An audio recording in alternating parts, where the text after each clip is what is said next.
Welcome, everyone. I'm Mike Hecker, co-chair of tonight's event. While our formal program will begin at 6 p.m., I'm glad you could join our happy half-hour beer tasting. It will be conducted on behalf of Fatty Beer Company, a terrific local company with several brick-and-mortar shops and a separate beer delivery service. In fact, many of you likely ordered their beer packs. We hope you enjoy their assortment of beverages during this session. Tonight, we're excited to showcase live the multi-talented Mike Butler. Not only is Mike a renowned musician and DJ, he is also a Cicerone certified beer server, home brewer, beer judge, and Brewers Association trained beer century specialist. Needless to say, he's more qualified than I to expound on the many virtues of beer.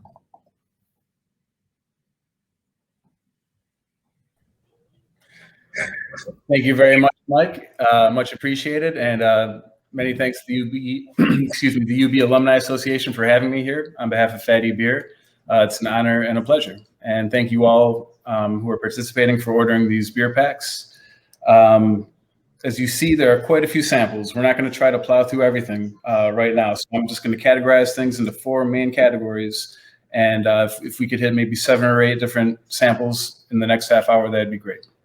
Great. Thank you, Mike. And as we trend into the discussion, I also want to welcome to the event Nick Fatty, the founder of the beer company.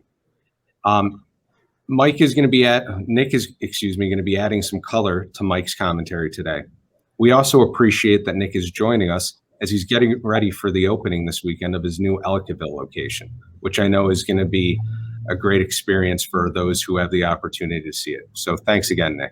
Yeah, thanks for having me. Excited to go with Mike on this journey and taste some great beers.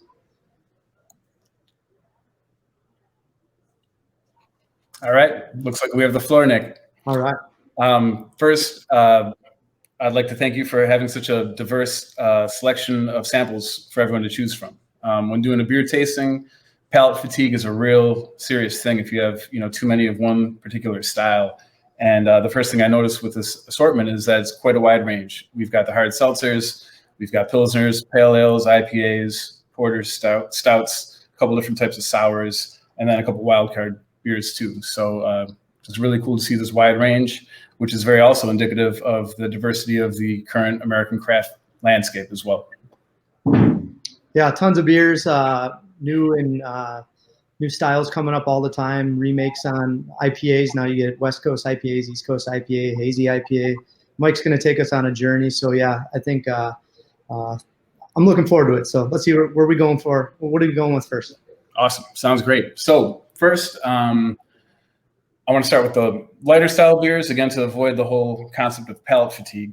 I want to talk a little bit about the history and the style guidelines of each of the different types of beers we're going to be sampling, but I also want to have like a logical progression. So for everyone participating, the first beer we're going to taste today is going to be the Pils Mafia from Thin Man Brewery of local, of course. So get that ready and get a glass ready too. We're not going to get fancy if we're all at home. A Boston Shaker pint glass will totally suffice. There's all sorts of different types of beer glassware out there. Some of it is function, some of it is style and fashion, some of it is just strictly marketing. But for all intents and purposes tonight, one of these will do just fine. So a word on styles too, real quick. We're going to categorize everything into 4 different styles. The first is going to be lager or pilsner, which our first sample is going to be an example of. Then we're going to go to pale ales and IPAs. Then we're going to go to sours. And then we're going to go to porters and stouts. And as we hit each one of these, we're going to talk a bit about the history. And interestingly enough, pilsners, though it's our first, is one of the most recent phenomenons in the ancient world of brewing. As crazy and new and diverse as the American craft scene is now, like what we're participating in here is older than wine. It's older than spirits by a long shot.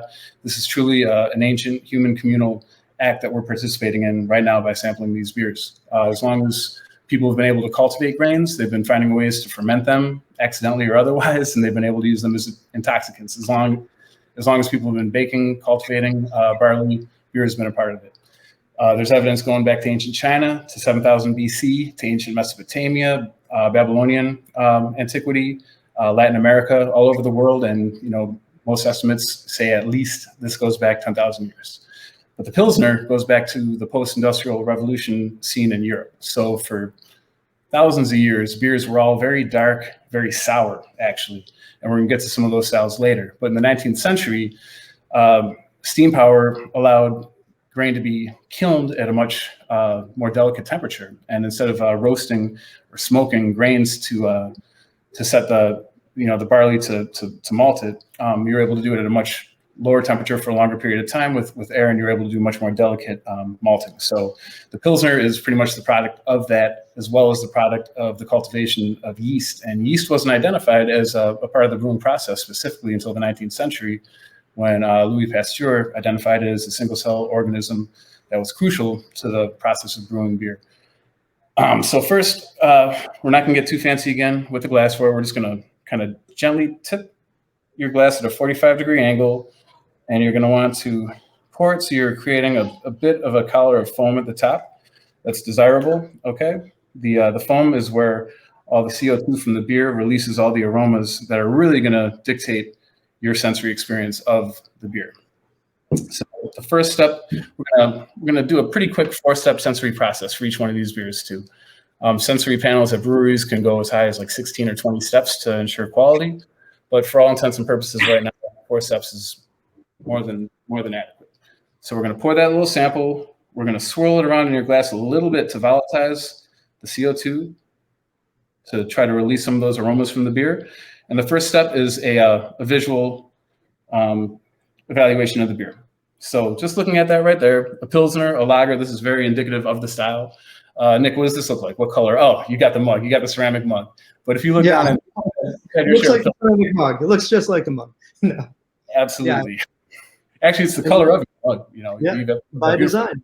You have that straw color that we all take for granted. But again, this was not even available. This wasn't even possible in the brewing world until, the 19th century, until the mid 1800s. The style originated in Bohemia, now the Czech Republic, in the city of Pilsen, and hence the name of the Pilsner.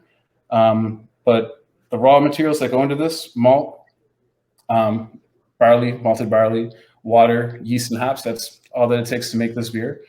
We talked a bit about the malt. It's a very, very light Pilsner malt, which gives it that golden color. The lager yeast strain is imperative. This is a bottom fermenting yeast strain that has very unique aromas that really define the beer, and then the noble hop varieties that add a little bit of a spicy aroma to it. But yeah, if you're looking at this, you're probably gonna get like a straw color, golden straw color. Now go ahead and swirl it again, and our second step is an aroma evaluation. So we're gonna do what we call the drive-by. We're basically just gonna stick our nose right across the top of it and give it a big whiff. All right, so we can only taste 5 things, right? Salty, sweet, sour, bitter, umami. We can perceive thousands of different compounds through our aroma evaluation. So you really do experience most of the beer through the aroma process itself, whether it's the orthonasal, which we're experiencing right now, or the retronasal when you exhale after having a sip. But this is very important. And when you're on a beer panel, it's very important to try to isolate yourself from all the other distractions and really focus on that aroma. So Nick, what are you getting right now on that drive-by right now? If you swirl it, give it a quick little sniff. Getting like a little crispiness, a little freshness, a little, smells like beer. Yeah. Like quintessential beer smell, I guess, is what. Absolutely. And the star of the show is really the malt. Pilsner malt is really the showcase right here. And you get that real crisp, maybe fresh baked bread, maybe get a little bit of spice from the hops. Maybe you get a little tad of sulfur from the yeast strain, but it's a very crisp, very dry, very refreshing type of aroma that you get from this. So third step, and we're going to follow this 4-step process for all these beers, is the taste evaluation. So go ahead, guys, and just take a quick sip. And this is where you're actually experiencing the flavor. So, Nick, what are you getting from that? I'm getting it goes to the back of my mouth for sure. On my tongue, it's fresh. It went down awesome. I love a Pilsner, so I look forward to having Pilsners all the time. I want to drink more of it is what I get too. I want to, it's a beer that I can drink a lot of, I guess, like just absolutely easy. Agreed. And as most brewers agree, this is one of the most delicate styles to brew as well. It's very fickle when it comes to temperature, to fermentation temperature, to storage temperature. And it truly is a work of art in a glass. And you can see why this took the world by storm when it was developed in the 19th century. This became the beer pretty much until the American craft, revolution of the past 40 years, this was it. This was like every beer that was in the American landscape from coast to coast, definitely, and throughout Europe. All right, fourth step is going to be the retronasal evaluation. So this is basically, think about when you were a kid and you ate a vegetable you didn't like. What's like one thing you might do when you're eating like broccoli? If your parents were making you eat broccoli or something, you didn't like it, did you ever plug your nose and swallow it? Yeah, absolutely, yeah. That prevents when you have a cold and you can't smell. If you have a congested sinus, that also blocks your ability to taste things. Well, that's all retronasal aroma, sensory right there. So basically, if you're plugging your nose, you're not going to get the full taste experience. You're going to get one of those 5 taste sensations, maybe sweetness from a Pilsner like this, but you're not going to get all the nuance that you would get with a full retronasal evaluation.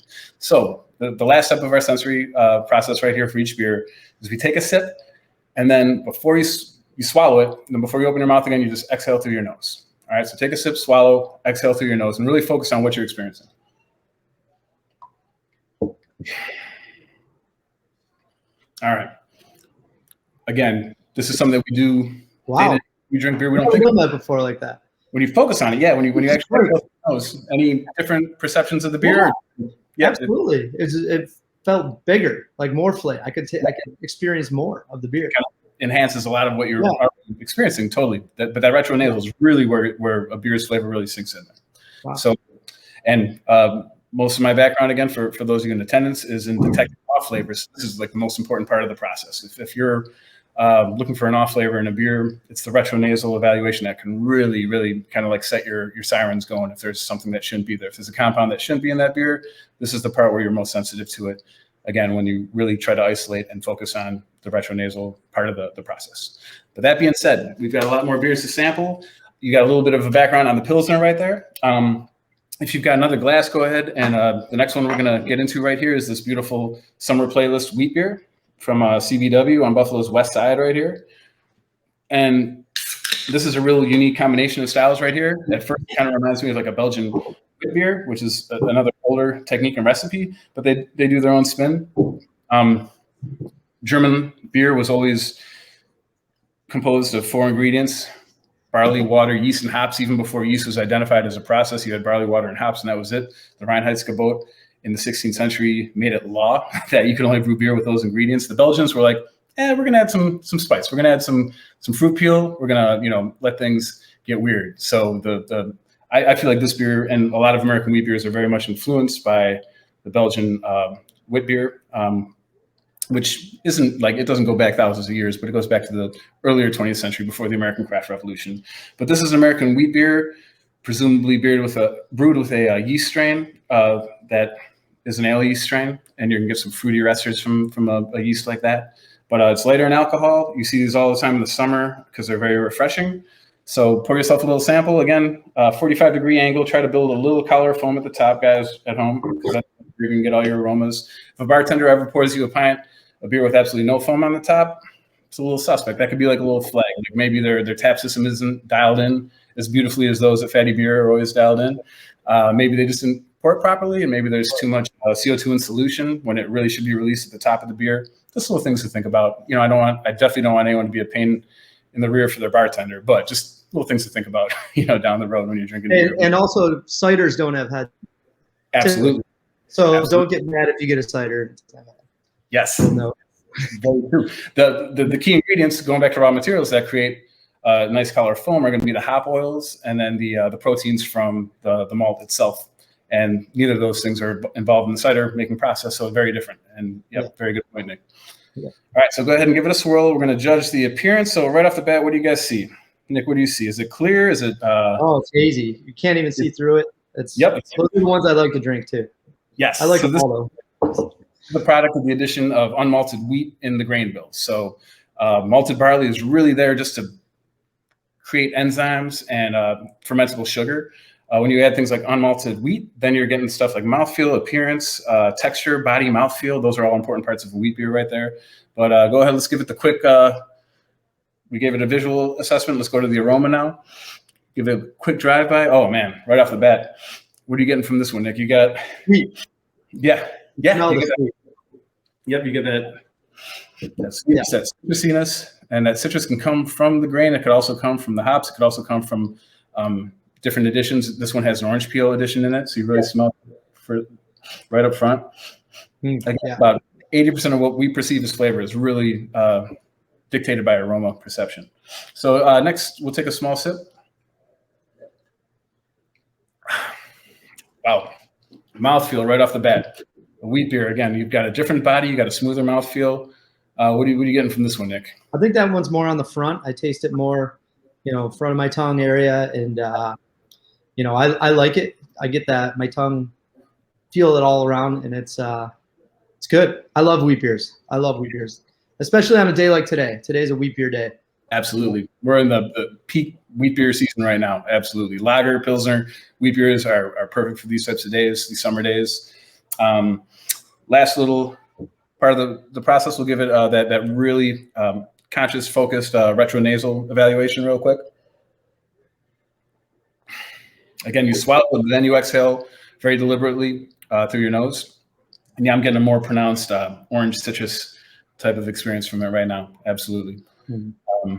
Yeah, super sessionable, super approachable. Nice beer for people who maybe don't like Pilsners, don't like the, I love your description of the Pilsner we had at first. It smells like beer, tastes like beer. This one kind of takes it in another direction. Somebody who may like a mimosa may enjoy this. Somebody who likes something that's a little bit more fruity, a citrus-based cocktail may like this. Somebody who likes our fruitier white wines may like something like this as well. I feel this style is a good gateway to craft beer as well. Like when people come in our place, they go, well, I don't know much about craft beer. I don't know. And, it's kind of in that Blue Moon style where it's a little bit, people have tried Blue Moon. They go, oh, I kind of like it. Then they jump into something a little bit more like this, or like Allagash White or other ones that are in different packs and stuff like that. But super approachable. I call them gateway beers. Gateway to craft. So I love wheat beers. Agreed. And it's crazy now too, the way the craft world has like really just developed, evolved, and gone full circle now. The things that make this so approachable for new beer drinkers, the gateway drinkers, because I think, Blue Moon goes back at least to the 90s, the early 90s, is kind of the big craft boom, that wheat adjunct. And as we will find out in our next little batch of samples, the Northeastern IPA, the New England IPA, is really defined by that addition of wheat too. So a lot of the things that make like a Belgian wheat beer, an American wheat beer very approachable also make an IPA approachable when we talk about some of these new styles. Awesome. So that being said, boom. The next one I'm going to pull out right here is from another local brewery, Pressure Drop. This is the Kaya Hazy India Pale Ale, which I haven't even had yet. Pressure Drop does some amazing stuff. Carl Kobe's a great brewer. He's got chops from here to back. So I'm excited about all the IPAs that he makes. I'm doing the Hazy Jane because I know that's in other people's packs. I know you got that one. So is that in our game? Absolutely, yeah. And for you at home, please. World, right? Yep. For you at home, please feel free to, if we're really giving the 101 right here, but if you see an IPA that you want to sample when we go through the IPA stage, which is right now, go ahead and just take whatever you like. Because you gave a couple samples of IPAs out here. Yeah. I can go with the Pressure Drop. Nick's can go with the Brewdog Hazy Jane, two phenomenal breweries right here. And switching up the glass for a little bit, just because I don't want to pour out all my samples. These are such great beers. I'm going to pour a real small one here. It's going to be a fun night, Mike. It's going to be a fun night. Can't let anything go. Got some left over. All right. That's great. Hey, and for those of you who do open too many beers than you could drink, another summer thing that I love, like with an old pale ale that lost its CO2, it maybe got oxidized. Man, steamers. You steam some mussels, you steam some clams and some expired beer. It's phenomenal. White wine is great. Historically, that's what a lot of people use, but you use a little Pilsner, you use a little wheat beer, it is just as good. You got some clams laying around, mussels. Hey, you never know. Again, real quick too, just for my obligatory station identification, Nick and I are just presenting a happy hour for the UB Law Alumni Association Distinguished Alumni Award recipient ceremony. So if you just tuned in with us, we're just doing a little fun happy hour right now. Hopefully you got one of the Fatty beer packages. And we're going to dive into IPAs right now. Here we go. So IPAs, again, anything of this color wasn't even possible in the brewing world until the mid-19th century at the earliest, when you could kill them and make really light malts, real delicate pale ale malts and Pilsner malts. So this was English response to, the Czech Pilsner. And these both took the world by storm when they were made available in the 19th century. The American craft beer world has really been driven by these since Sierra Nevada, since Anchor Steam pretty much reinvented the IPA back in, you know, the late 60s for Anchor Steam and then the early 80s for Sierra Nevada. And these are both examples of New England IPAs. So these are very brand new in the beer world. These are defined by heavy dry hop additions, very low boil hop additions, so very low bitterness, and tons, just like uncharted areas of hop aroma, because you're basically using an already fermented beer as a solvent to just get all those hop oils out into solution, and you get these crazy aromas. So to me, this is the most exciting thing in the beer world of the past century, I guess, ever since the advent of the Pilsner. And you'll see that reflected at any, you know, brewery's tap room. So quick visual analysis. We got another gold straw color beer aroma. What are you getting on yours, Nick? I'm getting tons of citrus, tons of grape. Tons of grapefruit I'm getting on this hazy. Yep, same. And those are all driven by all the wonderful hop varieties of the Pacific Northwest, ancestors of the Cascade hop, Citrus, Simcoe, Mosaic. Yeah. 7. This could be Amarillo. It could be any of those. I'm not sure what the exact hop bill is for this, but you get all those beautiful aromas. Yep, it's like a grapefruit. So that being said, let's give it a quick little taste. Oh, super low bitterness. IPAs, the English IPAs of yesteryear are all very bitter. This is very low in bitterness. This style of IPA, I think, is it's very approachable. People who go, oh, I don't drink IPAs. I had one, and if you had one 5-10 years ago, they don't taste like this anymore. This is a newer flavor style, this New England style, super approachable. Yep. When people come in, they go, oh, you know, it goes back to, oh, I really like that wheat beer. Now what do I do? And then you say IPA, and they go, whoa. I had an IPA. Yep. And it stung. You know, it's the thing in the back. And some people love them. I love them, the West Coast style. But Me this too. New England style is super approachable and a lot of fun, actually. Lower alcohol, higher alcohol. They make all sorts of levels, right? Totally. Yep. Absolutely. You get double dry hop, triple dry hop too, depending on how much of that hop oil you want dissolved in solution, how much of that aroma you want. Some of them can really get you in the back of the palate, not from the bitterness, but just from all the hop oil that gets suspended in solution in some of these beers. Really cool, interesting stuff. And there's quite a wide range in this whole world of Northeastern IPAs. All right, on to the next one. We're going to take a hard left because palate fatigue in the beer world, I think, can really, really get numbing when you have a lot of very heavily hot beers. So we're going to take a whole left turn and we're going to go with the sour right here. I'm going to go with the Goza, but I know we also have the Big Ditch Citrus Vision right here. So this is a local citrus kettle sour. And then we've got the Wild Irish Goza from a phenomenal Irish craft brewery that I didn't know about until Nick introduced me to them. Lockgill from Ireland right here. Yep. I'm going to go with Lockgill, whatever you want and whatever you at home. I'll get the Lockgill myself. Perfect. So Goza, this is a very old brewing style that goes back to northern Germany, 16th century. The river had salt deposits. So you had these open wild fermented beers that would acidify. They'd get very sour because fermentation not only creates alcohol, but it could also create acidification in beers. And if you have just the wild flora of any ecosystem involved in the brewing process, you can get all sorts of wild acidification. So that's how the Goza started. Now American craft breweries love it because you could just buy a pitch of like lactobacillus. That's the active bacteria that really acidifies the beer and will create the sourness. And they can dial it in really well. So I'm poured a little bit. Again, we got a beautiful straw color, very light. Swirl it, volatilize those CO2 in solution real quick. Oh, wow. Right off the bat. I mean, I know sour is a flavor, it's not an aroma, but I'm so trained by having sour beer. Like I smell the acidity, like my cheeks puckered up in the back just from the nose of this. Is there a citrus addition too? I think there's maybe lime, I want to say. Yeah, I get lime, man. I definitely get lime. Yeah, right off. that's what I smell. Tart and salty with hints of citrus, followed by a slight sea salt dryness. Again, that goes back to the original style itself. So,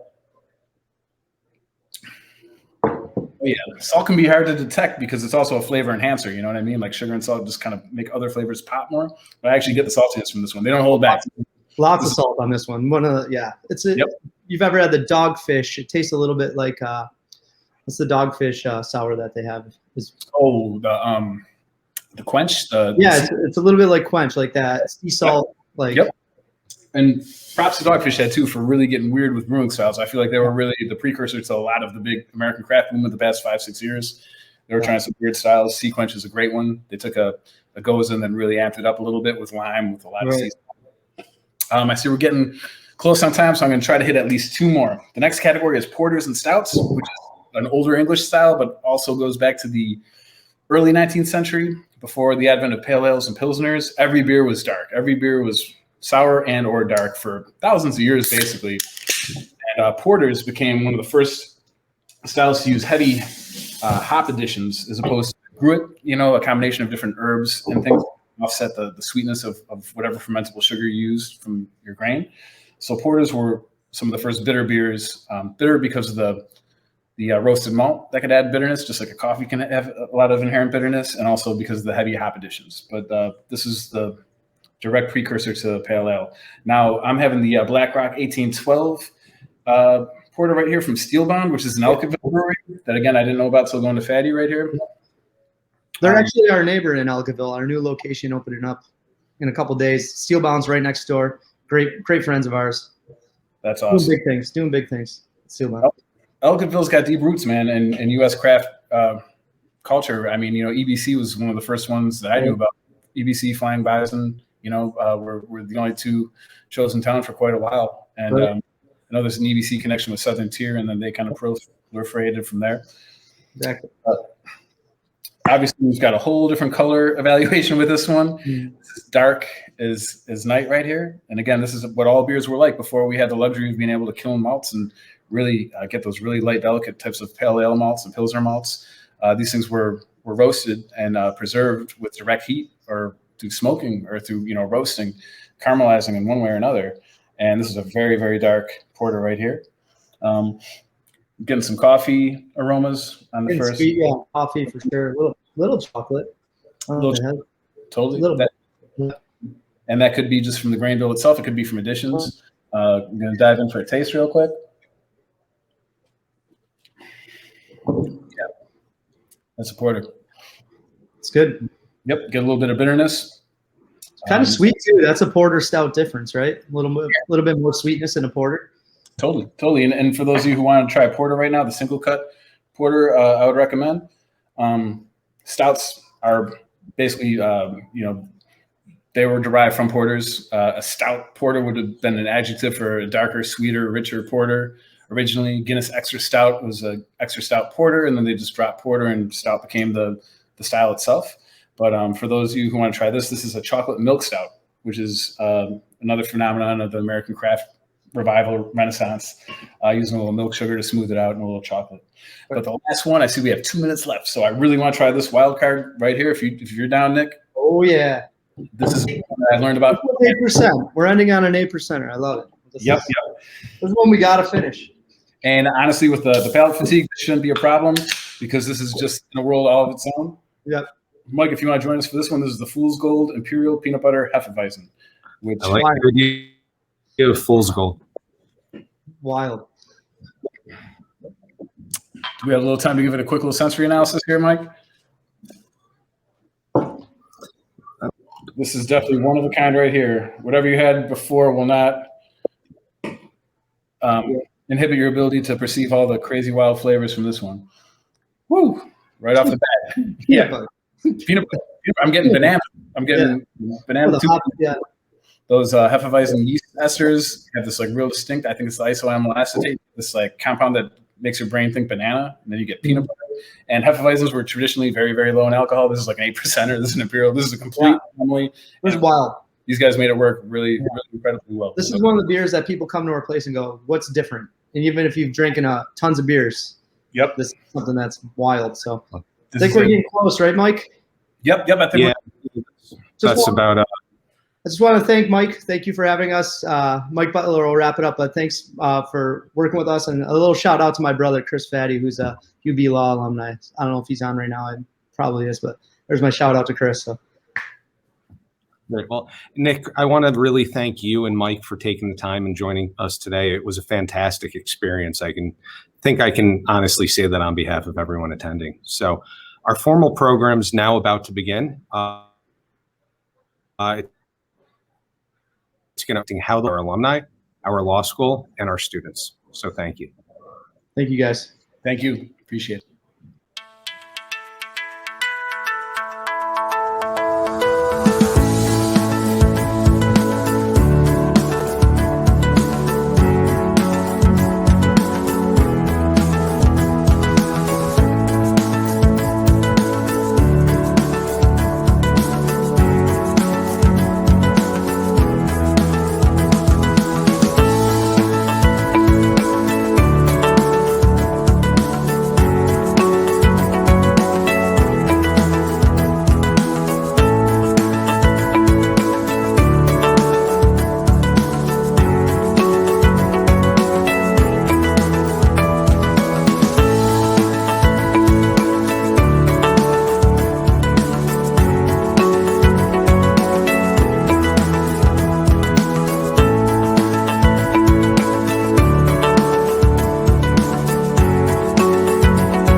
Welcome, everyone, to our 58th Annual Distinguished Alumni Awards program.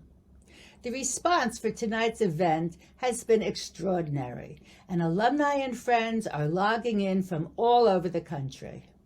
This is a terrific tribute to our wonderful group of honorees, as well as to our great law school. I want to acknowledge the outstanding leadership of this year's UB Law Alumni Association President, Ann Joint. Ann has been among our most enthusiastic, conscientious, and productive presidents, and we are deeply indebted to her for her work. Now, I would like to call on Ann for her president's report.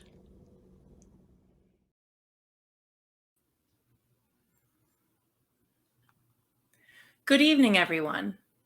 Tonight we are honoring 5 alumni leaders and 1 non-alumna for their contributions to the legal profession and the legal community. Award recipients are, for the judiciary, the Honorable John J. Ark, 1972. For public service, John J. Flynn, class of 1995. For business, Paula M. Siprich, class of 1985. For community service, Lawrence K. Rubin, class of 1977. For private practice, David R. Falsgraf Jr., class of 1997. And for outstanding service to the university and the community by a non-alumna, the Honorable Shirley Troutman.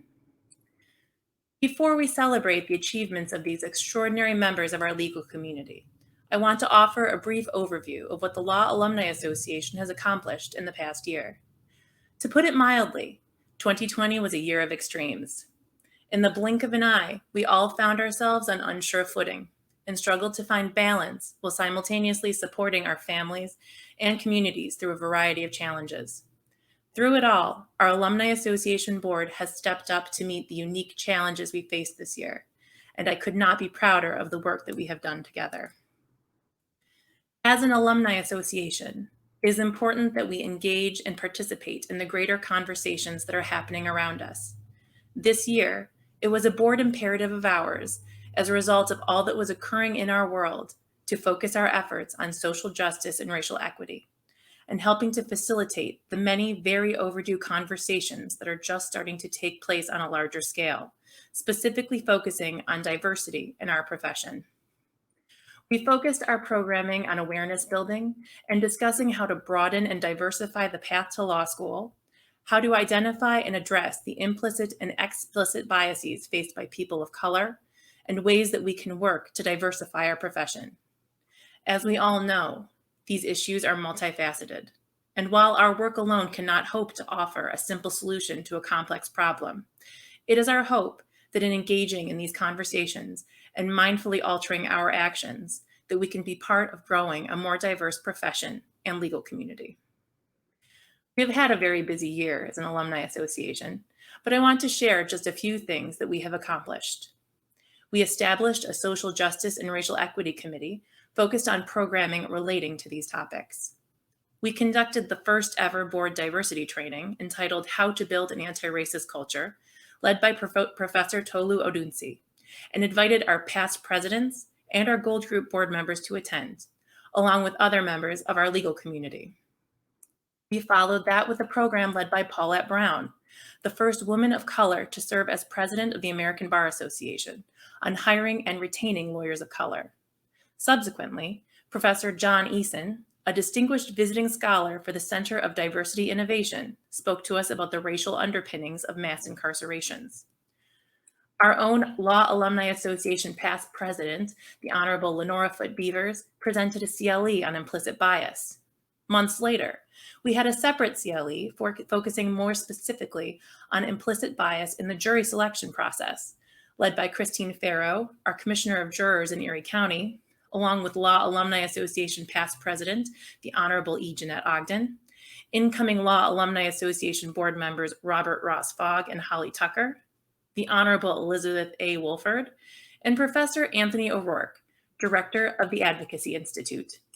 We rounded out our programming with another presentation offered in conjunction with the Franklin H. Williams Judicial Commission and 3 other law schools on pathways to equity in legal education and the profession. All told, We held 14 virtual CLEs this year that were free to our members. The Alumni Association has also invested our financial resources as well as our time, and this year established the Social Justice and Racial Equity Fund, which is intended to provide annual summer fellowships to UB Law students from historically underrepresented groups, enabling them to participate in a summer volunteer opportunity in public interest or public service in Western New York. I am so proud of the many alumni who have already stepped up in this challenging time, but this important work must and will continue in the talented and capable hands of my successor, Jeffrey Stravino. Many thanks to all of you who have supported the Law Alumni Association by paying your membership dues. Those dues are critical for helping to fund the association's tuition scholarships and public interest summer fellowships, as well as helping us to continue our programming relating to social justice and racial equity initiatives. This year, we saw a decrease in our membership support and really need your help. Please go to our website and join if you have not already done so, and help us to continue our work in engaging our alumni community and in assisting our students as they progress through our law school. It is now my pleasure to introduce Aviva Abramowski, the law school's 19th dean and the first woman to hold the position. She is an expert in insurance law, commercial law, regulation of financial entities, and legal ethics, and she is the current editor of LSN Insurance Law, Legislation, and Policy. Her scholarship has been recognized as a litigation essential by LexisNexis. Dean Abramowski has served twice as an academic evaluator for the American Bar Association's Federal Judiciary Committees, once for U.S. Supreme Court nominee Samuel Alito, and again for U.S. Supreme Court nominee Sonia Sotomayor. Recently, she was elected to the Erie County Bar Foundation's Board of Directors. Dean Abramowski. Good evening. Thank you to the Law Alumni Association for inviting me to be part of tonight's event. I am honored to be here with our distinguished award recipients, as well as many members of our alumni community who are watching this broadcast. Thank you to UB President Satish Tripathi, who is also joining us tonight and will give remarks shortly. I am very grateful for the President's support of the law school and our initiatives, and I am so pleased to have him with us this evening. I'd also like to take a moment to extend my sincere appreciation to Law Alumni Association President Ann Joint and Gold Group President Andrea DeLulio, as well as the entire Law Alumni Association and Gold Group Board of Directors for all their hard work throughout this most unusual year. I am always impressed by the commitment of our alumni leaders who selflessly share their time and their talent with our law school while managing the high demands of practice. And this year, those demands were higher than ever, as well as we all adjusted to remote and hybrid methods of meeting with colleagues and clients and managing our offices and caseloads. I know that many of you did so while carrying heavy personal burdens, somehow caring for an ill family member while preparing for trial or conducting client meetings in your living room with while your children attended school online at a table nearby. One alum confessed to me that when her toddler's daycare closed, she sacrificed her clean white walls of the family room to get through her client calls uninterrupted. For months, those walls featured her daughter's artwork in bright red and orange crayon. The past year has not been easy. It's been a true test of our resilience, but UB Law graduates persevere. They do what needs to be done to serve their clients to the very best of their abilities and make a difference in our profession and our community. Many might perceive a global pandemic as a reason to step back and put a hold on volunteer commitments, but our alumni stepped up, as they always do, and the law school continually moves forward as a result of their commitment, of your commitment. Despite the pandemic, our alumni continued to mentor our students and hire our graduates, often conducting interviews in a fully virtual environment. As a result, our 10-month employment rate for our new graduates has continued to increase. We have seen a 15% improvement over the past 3 years. Our alums have served as coaches or judges for our advocacy competitions, even when coaching meant practicing closing arguments via Zoom. That commitment paid off. This year, US News named our law school number 54 in the country for trial advocacy. And as we all grappled with ongoing social justice issues, the Law Alumni Association came forward to offer their services and their support. They organized programming on critical topics and donated $50,000 to our new Social Justice and Racial Equity Fund. That gift, along with donations from several alumni and matching funds provided by the university, thank you, President Tripathi, has helped the law school to secure over $1.2 million for our diversity, equity, and inclusion initiatives. That includes programming, scholarship, and fellowship support. Your support provides opportunities. Your commitment creates change. Thank you for investing in your law school. Tonight, we celebrate 6 individuals who share that commitment to service and whose careers have made a lasting impact on our profession. They include leaders on the bench and in the boardroom, entrepreneurs, justice seekers, and community advocates. Their careers have each been marked by outstanding service to their clients, to their colleagues, and to their communities, and of course, to their law school. I am grateful to their leadership, thankful for their service, and proud of the example that they set for our students. I am honored to be here tonight with all of you as we recognize their achievements. Thank you for your continued support and congratulations to each of our honorees. I look forward to seeing you all in the many months ahead as we hope to resume live alumni events this fall. So be sure to watch for upcoming event announcements. It is now my distinct pleasure to introduce to you the 15th president of the University of Buffalo, Satish K. Tripathi. Thank you. Thank you, Aviva, and greetings, everyone. Good evening. On behalf of the entire University at Buffalo community, welcome to our alumni and friends. I'm delighted to be with all of you this evening. It is wonderful to have this opportunity to recognize the accomplishments of the Law School Alumni Association honorees. And to tonight's honorees, congratulations. I'm so pleased to celebrate the positive impact that you have made throughout your distinguished careers. With your meaningful contributions, the lives and communities you have changed for the better, you embody UB's academic mission. Your commitment to excellence serves as an inspiring model for all of us at UB, but specifically our UB students, who will follow you as the next generation of legal professionals. As leaders in your field, you have contributed to the vibrancy of our region and well beyond. And as distinguished alumni, the university and university friends, you have helped make UB what it is today. From our founding 175 years ago, UB has always been defined by your community's intellect, innovation, and contributions to the greater good. And in many impactful ways, our School of Law faculty, students, and alumni bring our mission to life. For example, in the past few months alone, a recent graduate received the State Bar Association's top award for pro bono service.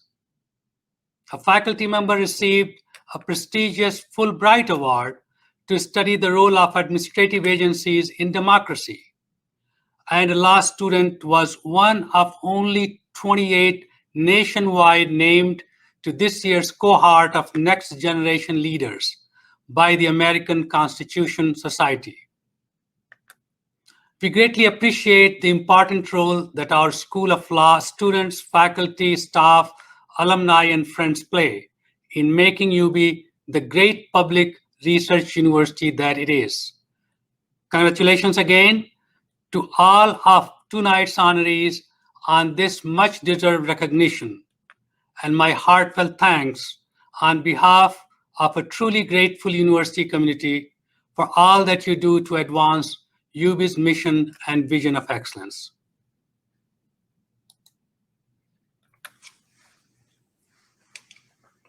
Thank you, President Tripathi. We very much appreciate your being with us tonight. We also want to express our gratitude to the many committed volunteers and staff members who worked tirelessly on this program. Special thanks to our co-chairs and committee members, Michael J. Hecker, class of 2009, Amy P. Herstek, class of 2004, Scott C. Becker, class of 1993, Jeff Stravino, class of 1997, and Patricia Ciccarelli, class of 1993. I also want to acknowledge Vice Dean and Executive Director Eileen Fleischman and the wonderful staff in the Alumni and Communication offices. Vice Dean Lisa Mueller, class of 1993, Assistant Gold Group Director Pat Warrington, and Administrative Assistant Amy Hypnorowski. We have a great group of new Law Alumni Association incoming directors that we elected last week, and we are excited to have them on board. Welcome to Stephanie Calhoun, class of 2008, Crystal Rodriguez Dabney, class of 2007, Shatora Donovan, class of 2012, Robert Ross Fogg, class of 1995, Heather Gresham, class of 1996, Nicholas Romano, class of 2013, and Holly Tucker, class of 1996.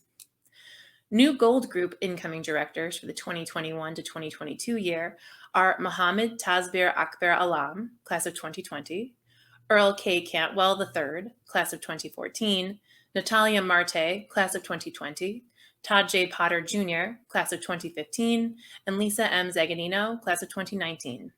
Jeff Stravino, our incoming president, will now recognize our many generous sponsors.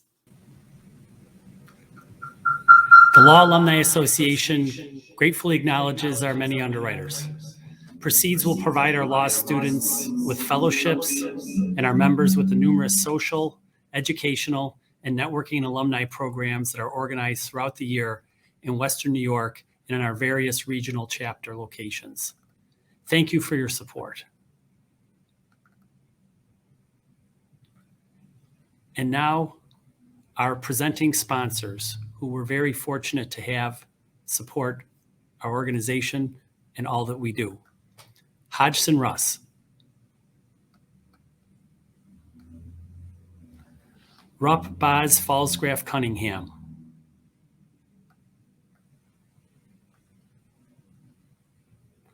our platinum sponsors, AML Right Source, Jewish Family Services,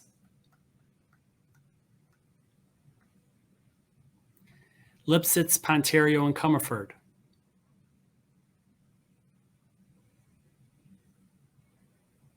National Fuel,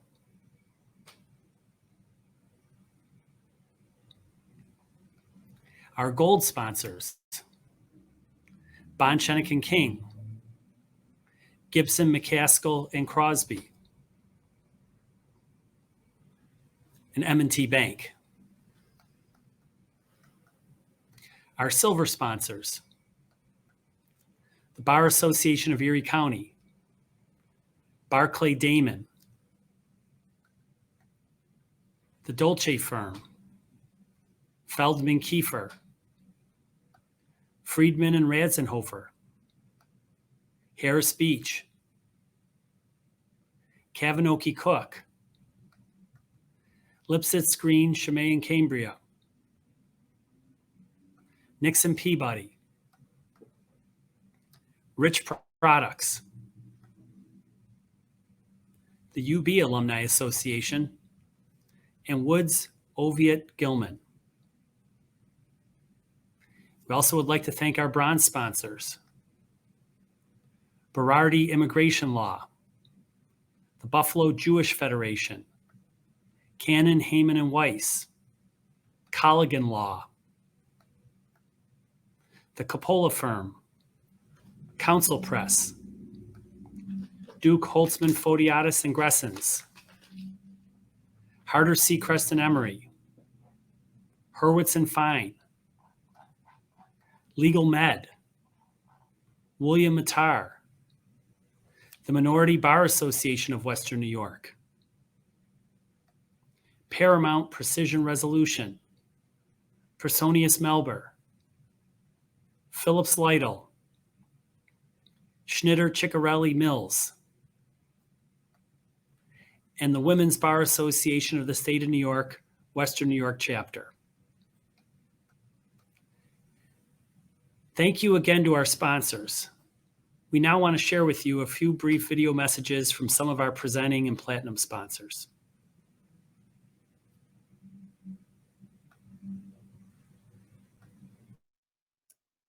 to the 2021 Distinguished Alumni Award recipients, on behalf of everyone at Hodgson Russ, congratulations. And thank you for lives of demonstrated professional excellence, a commitment to collegiality, and deep community engagement, lives that reflect the highest ideals of our law school. Thank you for representing the very best in all of us. And again, congratulations and many thanks.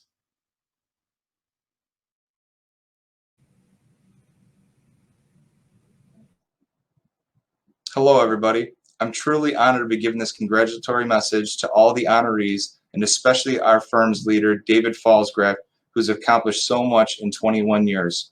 Since that time, we've grown from 3 attorneys to 61 attorneys in now 6 locations. His dedication to the firm and tremendous influence in the Buffalo community is truly aspirational. On behalf of Rep. Vaz, we want to congratulate David on receiving this well-deserved, prestigious award and all the other honorees. Thank you. Hello, my name is Frank Ewing, class of 2012 and CEO at AML Wrights-Horse. We're glad to sponsor this year's event, and I just want to congratulate all the winners of the Distinguished Alumni Awards. Your contribution and legacy to this school is without parallel. It's our great honor to be part of this event.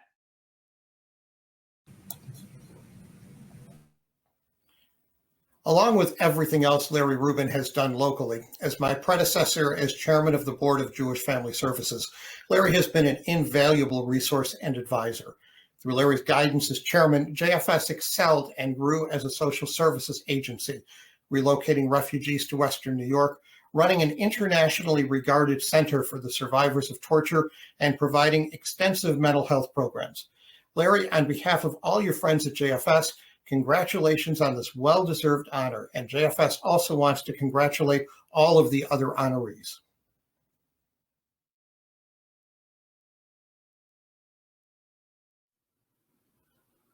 Good evening.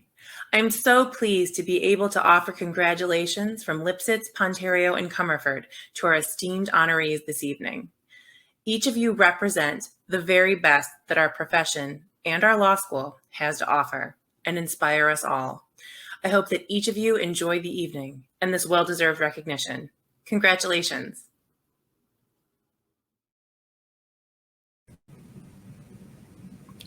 Thank you for those nice messages. The Law Alumni Association congratulates the members of the class of 1961 who are celebrating their 60-year anniversary, and the class of 1971 who are celebrating their 50-year anniversary. A full list of names is in the program online. All will receive certificates of appreciation for their long service to the profession. And while we were not able to celebrate our reunions last year, we are celebrating both the 2020 and 2021 reunion classes together this fall. Please mark your calendars for Saturday, October 2nd from 6 to 8 p.m. at the Buffalo History Museum. Well, this is our 58th awards presentation. It was established by the Law Alumni Association's Board of Directors in 1963, and the Distinguished Alumni Awards recognize the valuable contributions that UB School of Law alumni have made to their profession and community.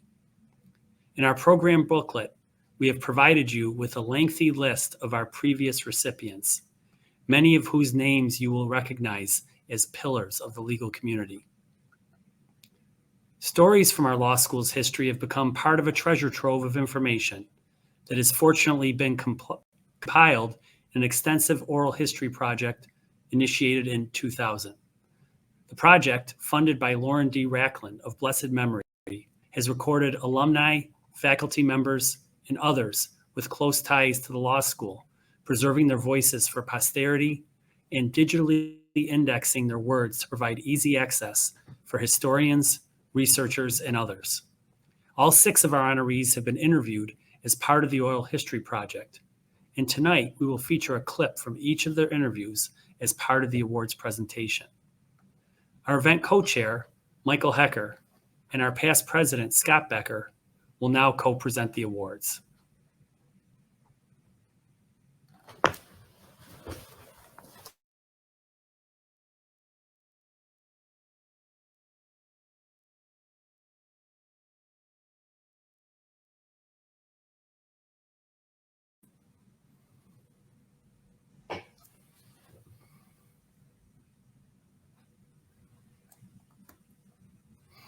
It is my honor this evening to present the award for the judiciary to the Honorable John J. Ark.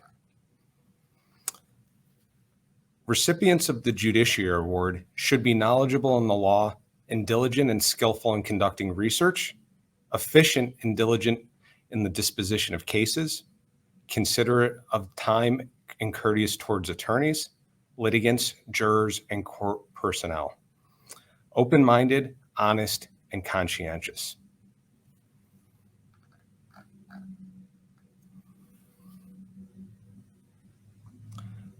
The Honorable John J. Ark is a New York State Supreme Court Justice in the 7th Judicial District. When interviewed for the Oral History Project, Justice Ark describes the character traits of a successful practitioner. Integrity really speaks for itself, but particularly for a lawyer, there's nothing more important than your reputation for honesty. Nothing. Do nothing. And you should do nothing that in any way diminishes what people believe you to be as honest and trustworthy. And it's something my father told me when I started to practice law. He said, if somebody misrepresents something to you or they haven't been candid with you, it might take a week, it might take a month, it might take 5 years, but you'll have an opportunity to put that into your consideration of the next thing that you have with them. And I remember in the DA's office, we used to meet like every few months and sit around and talk about lawyers that misrepresented something to us. So if you had misrepresented something to me and I reported it back to the other assistant DAs, it was the same. They were on notice. So it's your integrity that's tremendously important. And one of the nice things about being a lawyer is that you can totally fulfill your interest in being curious. And because so much, as lawyers, we see so much and so much comes before us. And if you're a curious person, it doesn't become a challenge intellectually for you because you become interested and you're curious about it. And so those are the three components that I would suggest to people, that if you have those three character traits, if you're an honest person, if you're a curious person, and you have energy, then there's a good chance you're going to be successful in the practice of law. When we reached out to Justice Ark's colleagues, they put together a list of practical lessons they have learned from him. Here are a few of them. Number 1, never be critical of cases you get from other judges. Their cases are like your garage. Looks organized to you, looks messy to everyone else. Number 2, if an attorney objects and you aren't paying attention, sustain the objection and ask counsel to rephrase. It works 99% of the time. Number 3, at times, trials are like study hall, so bring work to do on the bench just in case.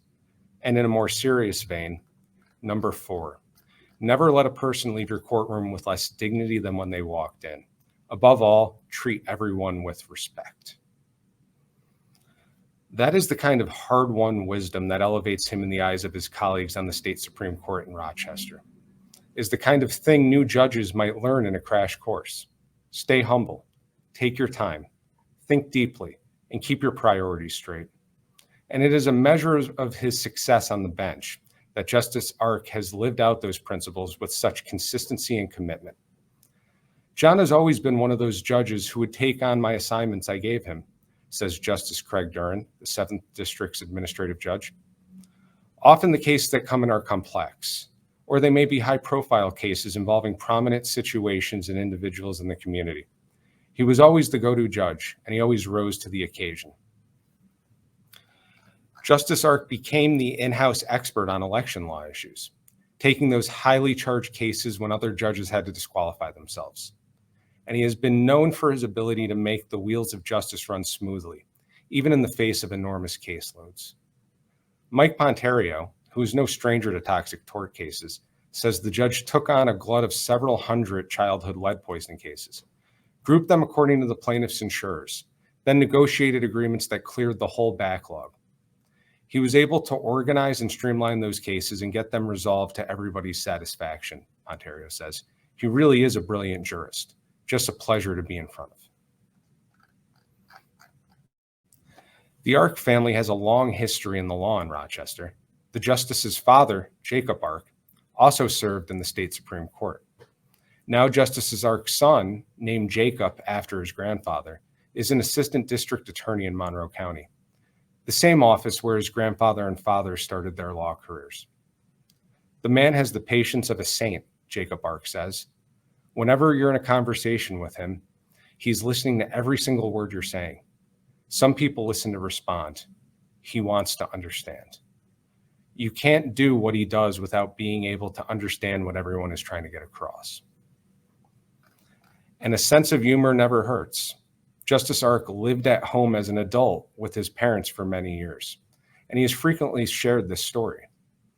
I had it pretty good there, he recalls, but one day my father sat me down and said, "John, we're moving." "Oh, where are we moving to?" "Your mother and I are moving into a one-bedroom place." Well, that got me out of the house. It has been a great run, and the Rochester legal community is so thankful. So are we all.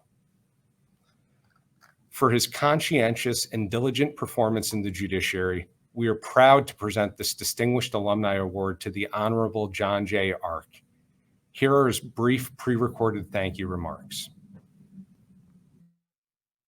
When I first arrived in Buffalo in 1969, in September of 1969, I ran into O.J. Simpson, who was also a new arrival to Buffalo. I anticipated for the next 50 years I would be involved in the court. O.J. probably not. O.J. went on to glory, fame, and then infamy. I went on to civil procedure, torts, and real property classes. I didn't realize at the time how important the Buffalo community was going to be both to my legal career and to my life. The NBA Braves were a new team, the Sabres were a new team, and the Bills were embarking upon one of their many roads back. The UB campus was an exciting place. Unfortunately, because of the Vietnam War, it was embroiled in controversy. By the time I was a junior or second-year law student, the nearby Attica protests and prison riots were engulfing the law school community, both the faculty and fellow students who were members of the National Guard and were sent in to clean up the problem.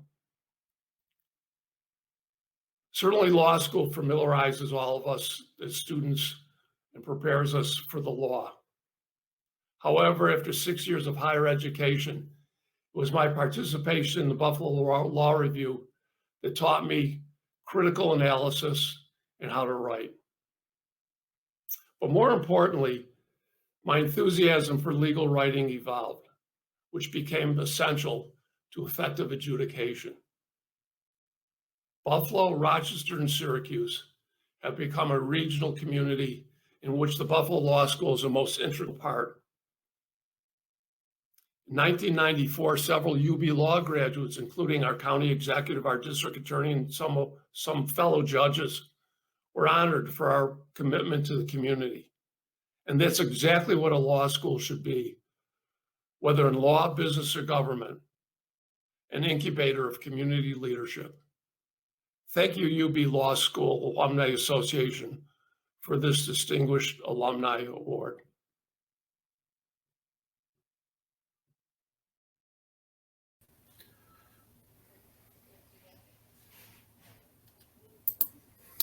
Next, we honor John J. Flynn for his extraordinary commitment to public service.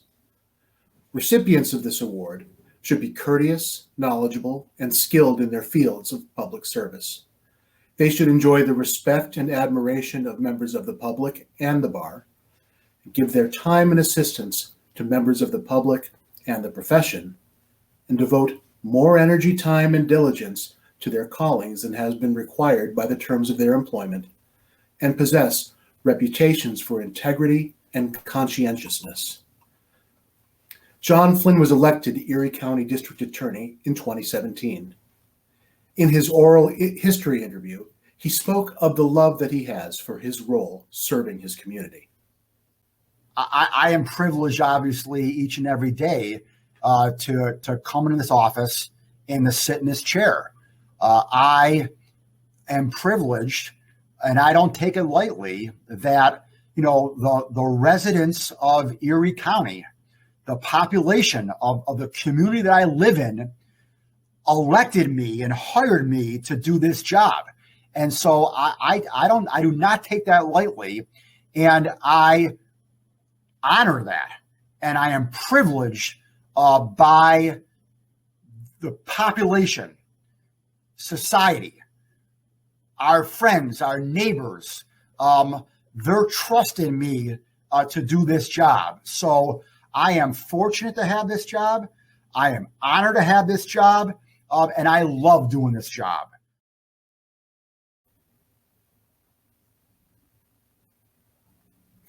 Throughout his career, Flynn has made his mark with a powerful combination of relentless energy and a deep sense of purpose. John is a machine, says Steve Boyd, his former law partner. In 1 hour, he would get as much done as I did in 6. Some of this discipline certainly was drilled into him in the Navy, where Flynn served as an officer and as a litigation attorney in the JAG Corps. But juggling several jobs, as he has done for most of his working life, you learn to make the most of your time. John and Debbie have 5 kids, and that is a lot of tuition to finance. She says that there were times when he was working as many as 5 jobs at once. If you were writing John Flynn's life story, here is a title that would stand out at the bookstore. The Energizer Bunny Goes to Mass. That is because there is a higher power that sustains his intensity. He is out of the house before 7 every morning and pretty much always heads straight to church. They used to call it the Butcher's Mass, and it is the springboard for Flynn's day. That shapes a lot of how he deals with things, his wife says. He believes he's going to meet his maker and be accountable for his time on earth. So that is his moral compass. These qualities are apparent in his high profile as Erie County's top prosecutor. As district attorney, he oversees a staff of 180 people, about half of them attorneys, and he sets a tone of compassion that resists the creeping cynicism that afflicts so many lawyers. It is a culture of service that has become all the more challenging over the past couple of years with the advent of mandatory expedited release of evidence. Now, all discovery must happen within 15 days of arraignment, and that means an enormous amount of work at 25 Delaware Avenue. Never has a relentless work ethic been so vital. As his first deputy DA, Mike Kane points out, only a fraction of the 30,000 cases in the office every year are the worst of the worst. Most of the cases we handle, you can exercise a great deal of discretion, Kane says. With the majority of people, you can understand that they are generally good people who have made a mistake. John leads by example and treats people with respect. As simple as it is, one of his sayings is, just be nice to people. It's something you would hear from your mom, but not necessarily from the person who is running the DA's office. He has such patience with people, Steve Boyd says. He always treats the person in front of him like the most important person in the world. He really does care about doing the right thing, the ethical thing, and sometimes leads to hard decisions.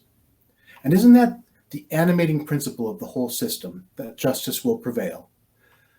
The weight of that hope rests on the shoulders of the district attorney. It bothers him to see injustices done, Debbie Flynn says. He just wants to make things better. Tonight, we celebrate that principled commitment to justice, and so I am proud to present UB School of Law's Distinguished Alumnus Award for Public Service to John J. Flynn. Here are his acceptance remarks. I always say my time in the United States Navy made me the leader I am today, but I can also say that UB Law School made me the lawyer I am today. I want to thank the law school, the Alumni Association, and the faculty and staff for not only honoring me with this award, but for also preparing me for my career. I had the benefit of working for a few years by serving the Navy between college and law school. I was not your typical law student in that when I came home from the service, I had a family and had to work while attending law school to support my family. UB Law School was a perfect fit for my busy schedule, and I'll never forget that period of my life and the lifelong friends and colleagues I made at this outstanding institution. My career has been mainly spent in public service. UB Law School prides itself on preparing leaders for tomorrow in the hope that their students take what they learned and go out and serve in their communities. I had that passion for public service when I joined the Navy before law school, but UB Law School enhanced my commitment to serve. My journey has taken me to my present position as Erie County District Attorney. This year, our office is celebrating the bicentennial of the Erie County DA's office. I am honored to be the 41st District Attorney of Erie County. I can't thank enough those who came before me and my entire staff for the dedication they have made in protecting our community and their commitment to public service. Finally, I want to thank my family. Like I mentioned above, my wife made the journey with me through law school. My family has been with me every step of my career. While the Navy and UB Law School have made me a leader and lawyer I am today, my family has made me the person I am today. So, my wife and 5 children are with me now virtually, graciously accepting this award. Thank you very much.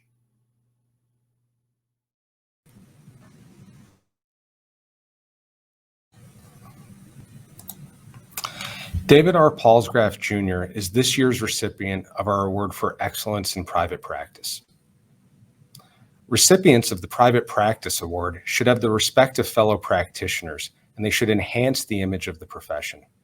He or she should be knowledgeable in the law, courteous and tactful in dealing with attorneys, clients, the judiciary, and others, honest and trustworthy, diligent and prompt in handling client affairs, scrupulously ethical, and considerate of the time of clients, fellow attorneys, the judiciary, and others.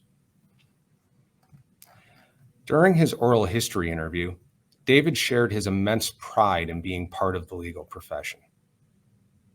And I think you can be a zealous advocate, as I tell our younger lawyers, as I tell our corporate lawyers who aren't necessarily, trial lawyers or litigators. Every engagement, every encounter with a client or a peer, I think there's opportunities to demonstrate value, to solve problems. Ultimately, as attorneys, as we learned way back when from professors like Schlegel and from Murph, I learned that ultimately our profession is a noble one, one that we should all be very proud to be a part of, because what we do is to solve problems for others. We take our client stresses and we place it on our shoulders, and we use our intelligence and our experience ultimately to serve them. It's a service industry. And I think the lawyers that succeed the most in this town are the ones who are best able to demonstrate value time and time again for each and every client in each and every engagement. And by value, I mean problem solving, achieving good outcomes and results, and also doing so in a way that doesn't, financially cripple or hurt that client's interests. So that's, to me, the goal. When he was in the 5th grade, says David Palsgraf III, there was a science fair, and he had an experiment in mind. The question, which brand of golf ball travels farthest? He and his father went to the driving range, where young Dave got out the driver and teed off 300 golf balls. His father's job? It was to run around out on the range, dodging golf balls all the while, and measure exactly how far each of them went. Which goes to show, I suppose, that David Palsgraf Jr. will go to any lengths to get the job done.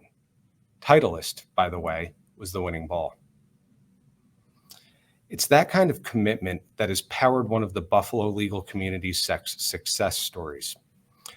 Palsgraf and Tony Rupp, who had recruited him to his prior firm, left in 2000 to strike out on their own. Today, Rupp, Boz, Palsgraf, Cunningham has grown to more than 60 attorneys in 5 offices across New York State. I saw Dave as ultimately the managing partner of the firm, and he has been in that role ever since, Rupp said. He was a bright young star coming out of UB, and he could write his own ticket. It helped, he says, that his new partner was well connected in the community, someone who could get the firm's name out there. There were some memorable bumps along the way. The time, for instance, that the two of them paid a visit to the Tennessee cattle ranch of an insurance company rep they'd gotten to know at trial. Their host thought he'd give them a thrill and left them in the middle of a paddock, when all of a sudden, they found themselves caught between 20 charging heads of longhorn steer and their feed chutes. It took a 100-yard run and climbing a fence to get out of harm's way. Dave is really one of the more optimistic and positive people I know, says his friend from way back, Phil Noble. He's an eternal optimist. Maybe that's just the way he's wired. There's always a sense with him that you can get through whatever you're dealing with. That resilience was also forged in personal tragedy. Dave and his sister, Robin Marty, lost their younger brother, Brendan, to a traffic accident when Brendan was just 20 years old. I think that provided a perspective that he still lives by today, Noble says. He feels a sense that he's living his life for more than just himself. Marty agrees. It changed the course of his life, she says. Our family is always focused on the good and the positive. Dave enjoys every moment, whether it's with his family, his clients, his partners. He's just super grateful. They are a sports family, and that is the Palsgraf genes. He has coached hockey, which he played at Nichols, along with lacrosse and soccer. He plays squash and has been coaching Nichols' squash team. And those nights of family board games, no quarter is given. He definitely loves to win, his son says. And he knows that you build a family one day at a time. The 4 Palsgraf children get a text from their dad every morning. Nothing momentous, just the daily, I love you. No later than 6 a.m. Who needs an alarm clock? It's that type of continuous attention that builds relationships and builds a thriving law practice. Nobody does it better. And so our Distinguished Alumnus Award for his leadership by example as a private practitioner is presented to David R. Palsgraf, Jr. It is with a profound sense of gratitude and humility that I'm being recognized tonight among such a distinguished group of University of Buffalo School of Law alumni and alumnae. Congratulations to my fellow honorees, and thank you to the UB Law Alumni Association for recognizing me with this honor. It is truly one of the highlights of my career. I love my time at UB Law School and have such fond memories of so many professors and experiences. Special thanks to Schlegel for believing in me way back when and for pushing me to be a better lawyer, leader, and person today. I've been blessed to spend most of my career with the amazing lawyers and staff at Rupp, Boz, Palsgraf, and Cunningham. As we celebrate the firm's 21st anniversary this year, I am struck with an immense amount of pride, in part because of the firm's unwavering commitment to our clients and to our community, and in part because of our journey and the firm that we have built. To all of my partners and colleagues, thank you for your support and encouragement over the years. Finally, I owe a special debt of gratitude to my family and friends, as any success and achievements in my career would not have been possible without their unconditional support. My wife, Amanda, my 4 great children, David, Jack, Will, and Maggie, my dear father, David Palsgraf, class of 1968 from the University of Buffalo School of Law, my sister, Robin Marty, and dear friends are among many who listen and provide me with thoughtful advice as I continue to navigate the challenges of my career as a lawyer, business owner, community leader, and family man. I'd like to dedicate this award to my beloved mom, Jan Hall, who sadly passed away this past year. I owe much of who I am to her.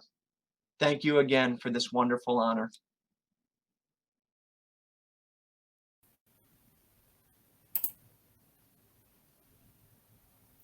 The award for community service is presented this evening to Lawrence K. Rubin, a partner in the Buffalo law firm Kavanaugh Cook LLP.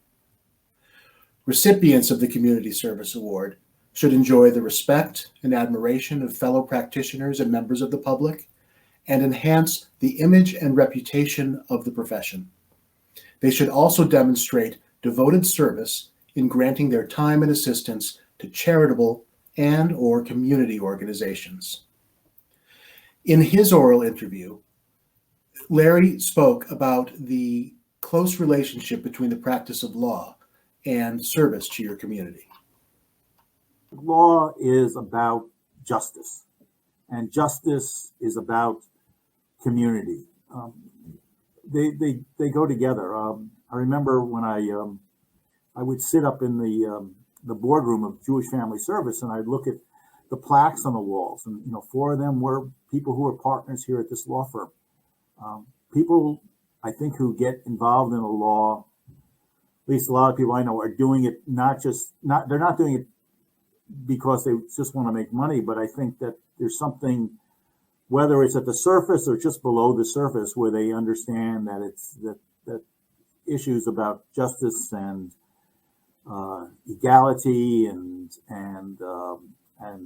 fairness is at the heart of your practice and what you're doing. Whether sometimes it can be just whether you're representing an individual who's fallen on hard times, or you're trying to get a project built. Probably in the latter, it's maybe you can tend to be a little bit more mercenary.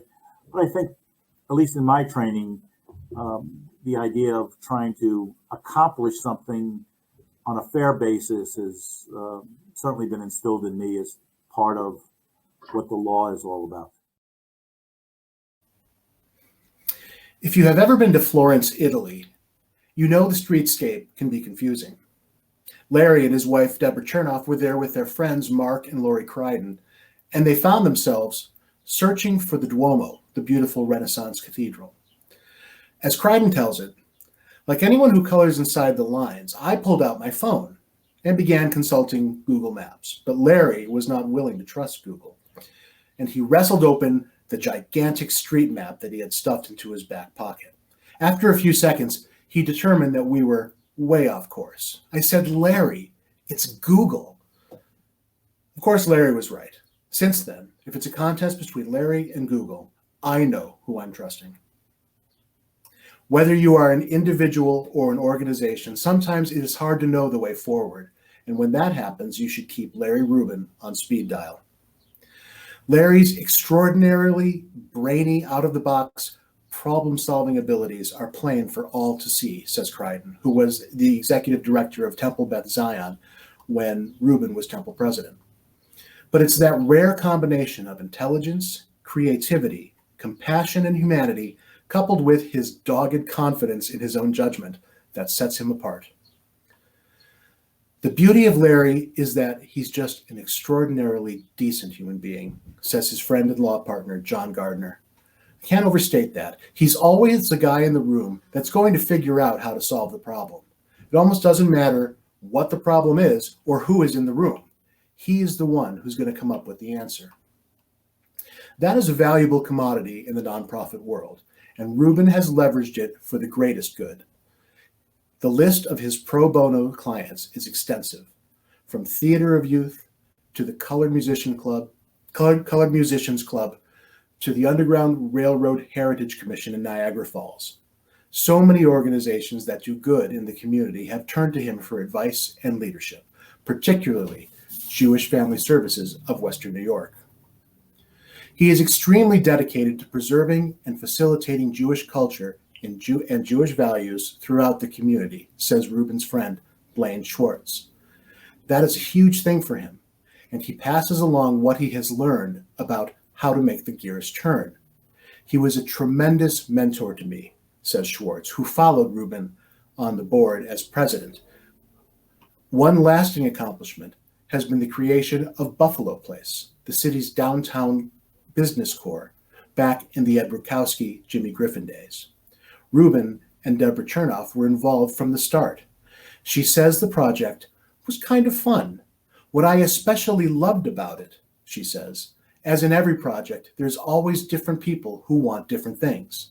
The county wants something, the city wants something, the property owners want something else. How do you accomplish all that? Well, somebody like Larry figures it out. His wife says Ruben has talked about retirement. There are some projects he wants to do, but she reminds him he's already doing those retirement projects. And when he's asked to help, it's an easy call. He never says no, she says. For all the ways his work and his wise counsel have accrued to the benefit of the Western New York community, it's my honor to present the Distinguished Alumni Award to Larry Ruben for his many contributions to the betterment of our community. Good evening, everyone, and I want to thank everyone for this honor tonight. It's very humbling. I know many of the people who've received the award in the past, and I certainly appreciate that I get to follow in their footsteps. I not only want to thank the Alumni Association and my fellow alumni and the lawyers and the staff and the faculty of the law school, but especially I want to thank those who have been mentors to me. Jim McGavern, the late Arnold Gardner, and the late Bob Casey in particular. I want to thank my parents, who at a very young age taught me the benefit and the privilege of providing to others and of providing community service. Of course, I want to thank my family and especially my wife, Deborah, who's put up with the many hours I've spent on this, but has also encouraged me to do it. It's been a privilege and honor to try to make a difference in the Buffalo community. Buffalo is a city of good neighbors, and I hope that the things that I've been able to do over the last 45 years have helped to make it a better place to live. Many of the lessons I learned in law school carried over into my providing community service, starting with the emphasis on social and community issues under the guidance of Dean Red Schwartz and professors like Jake Hyman, Jack Schlegel, and Bill Greiner. But it was joining the law firm of Kabanoki Cook in 1994 that gave me my biggest opportunity to be of service. Arnold Gardner, Sam Shapiro, and Wayne Wisbaum in particular immediately began getting me involved in civic, religious, and political causes on the local, state, and national level, and assigned me many pro bono clients to help accomplish that. Small communities in downstate, the Buffalo Zoo, Kleinhans Music Hall, and the State Archives Association. Today, I'm immensely grateful for my partners who have been more than generous in allowing me the time and the resources to be of service to our community and to help a diverse range of clients and community organizations. It is this diversity that is one of the greatest strengths of the City of Good Neighbors. Thank you all for this honor, and I hope that I can continue to be of service and live up to the high standards of the UB Law School.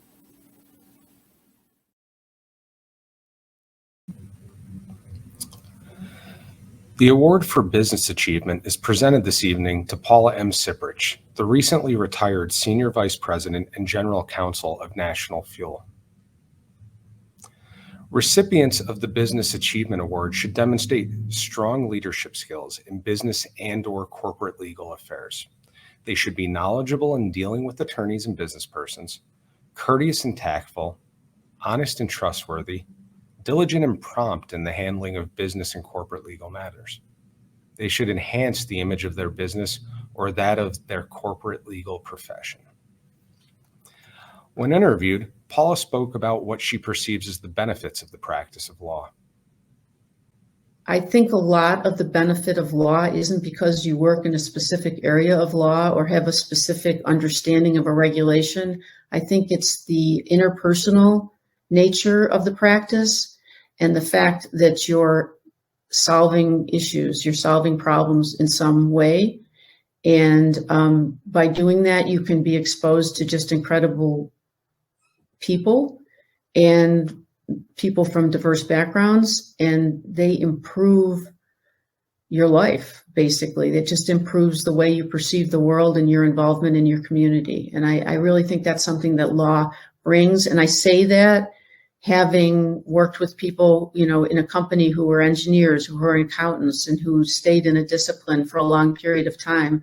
I think one of the real benefits of law is the breadth of your life and the exposure to different people and different issues, and to try to enjoy that. It's sometimes hard because you know, there's time constraints and you're busy, and let's face it, there's stress associated with big issues.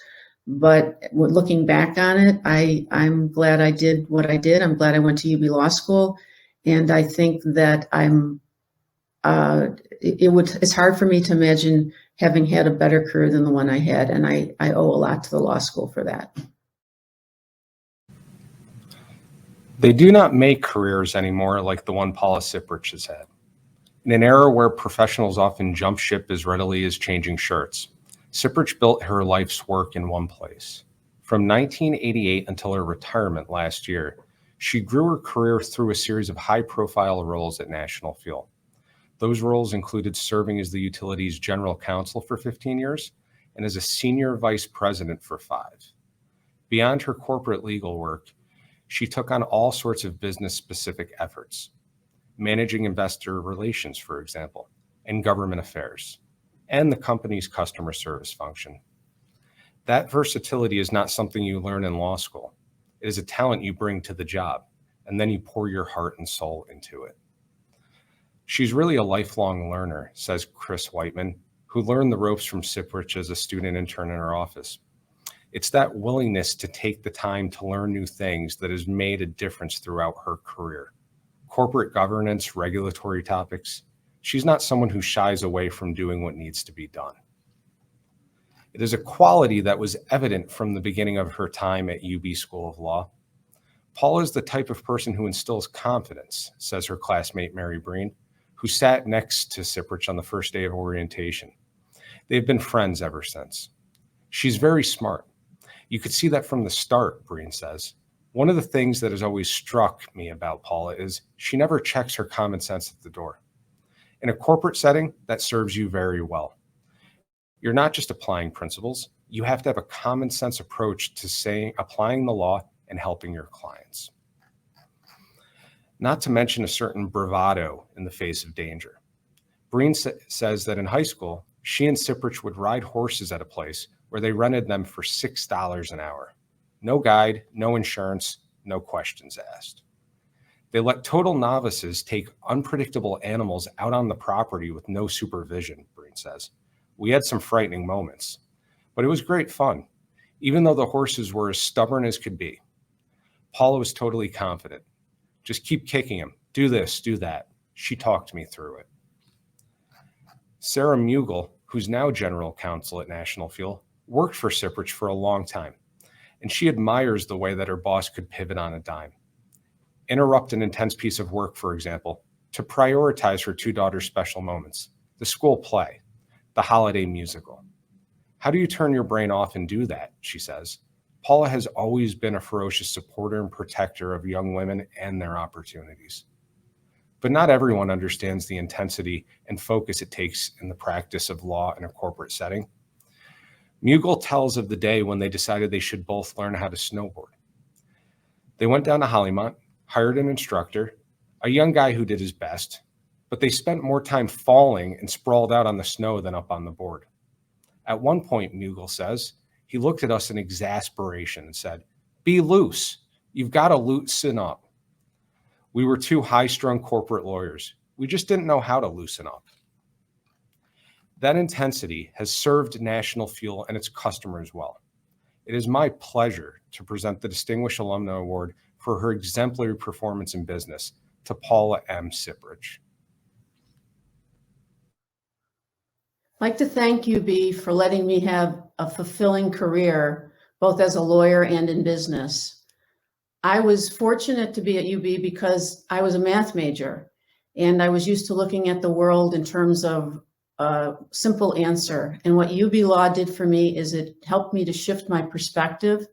It helped me to consider the social context of an issue, which enabled me to be a better problem solver and a better lawyer. I was very fortunate to be exposed to that in law school. I'd like to thank my mother, who's passed away now, but who supported me throughout law school and who encouraged me to get an education, and I owe pretty much everything to her. I'd like to thank my husband, Gregory, who supported me despite long hours and out-of-town visits. And I'd like to thank National Fuel Gas, and specifically David Smith, who hired me. He's a UB graduate too, and who mentored me to become a better business person. I was fortunate to be able to meld my math skills with my legal skills, and I think I owe a lot to him in that regard. And finally, I want to thank my secretary of 25 years, Barbara Dominiak, who always kept me on schedule and basically made me look good as a business person.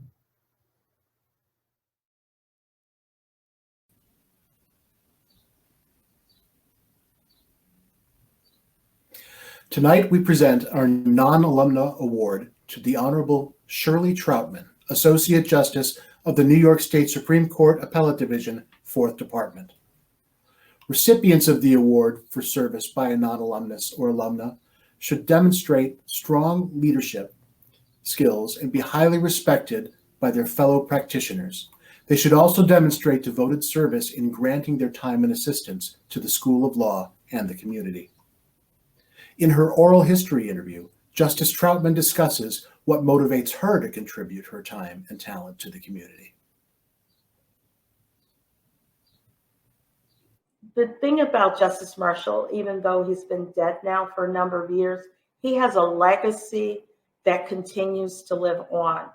And I have the opportunity through volunteering at the law school with respect to some of the other activities that I'm engaged in to give others a chance to become a contributing member to the legal profession.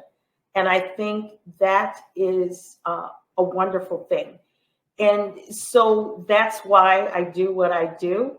And yes, it's sometimes difficult to balance everything, but when you see the response of those who are given time to, for instance, intern in your office, or for you to come out and tell them about your profession, or when I did a number of law day programs for high school students, or when we celebrated Brown at 50 years, I invited 300 kids from around Erie County, and I feared that no one would show up. Well, they did. They showed up and they filled the chambers of City Hall, the council chambers. They allowed us to use it. And those kids were so mesmerized by hearing the federal judge who presided over Buffalo's desegregation case, the attorney who represented the NAACP, and certainly the head of the NAACP give their perspectives of how Brown and Buffalo's desegregation cases mattered and the impact of those cases. The young men and women were so excited, they didn't want to leave when the buses came. So that's why I do what I do. Western New York's legal community is chock full of UB School of Law graduates.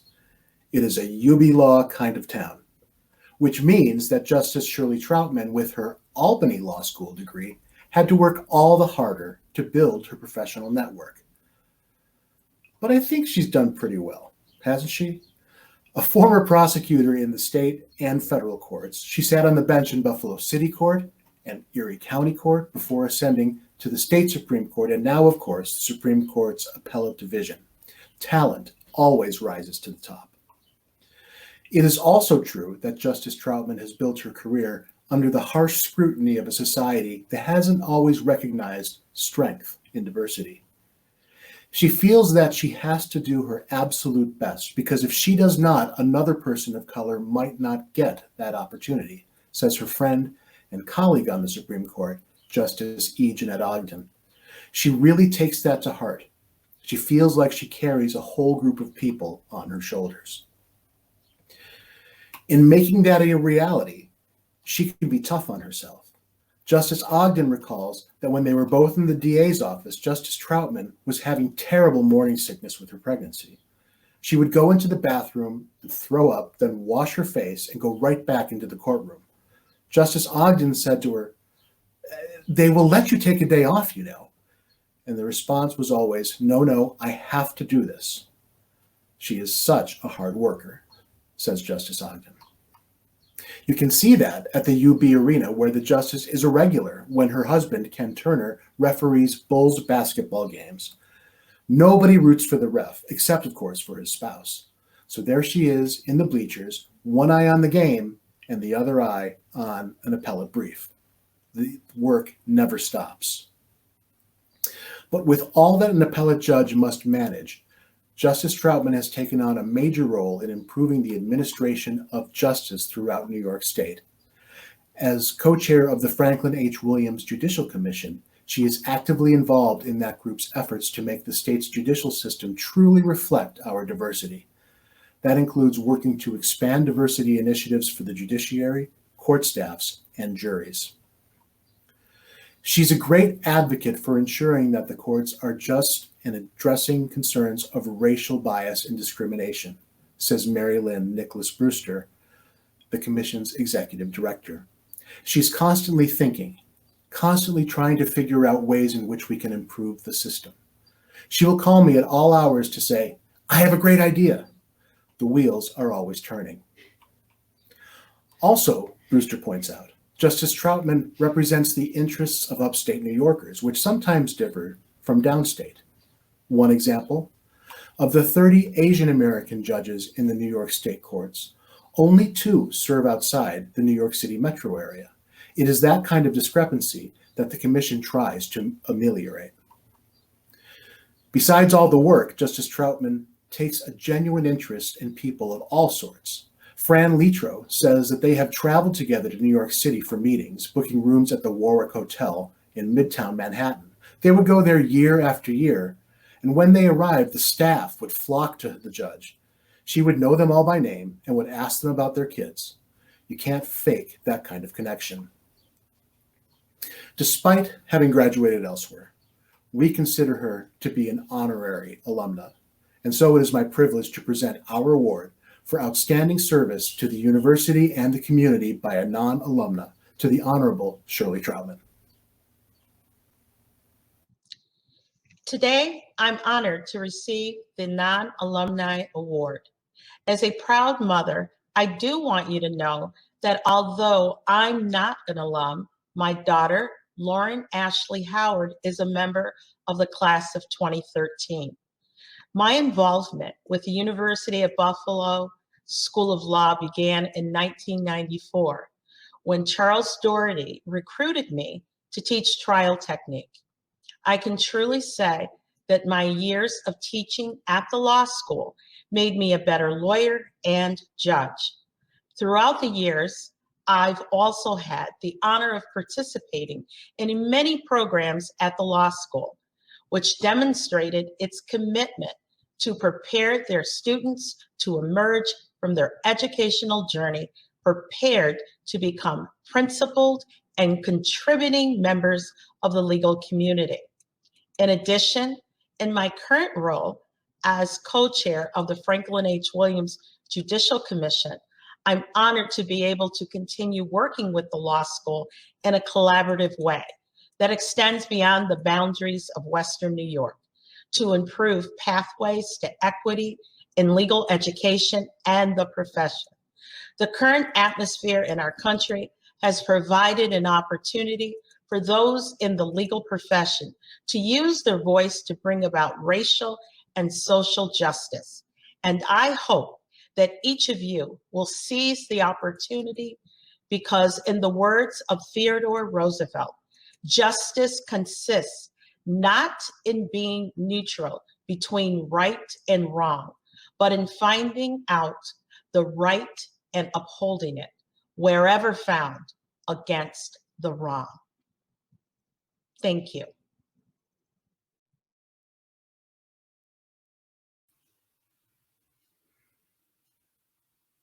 This concludes our awards program.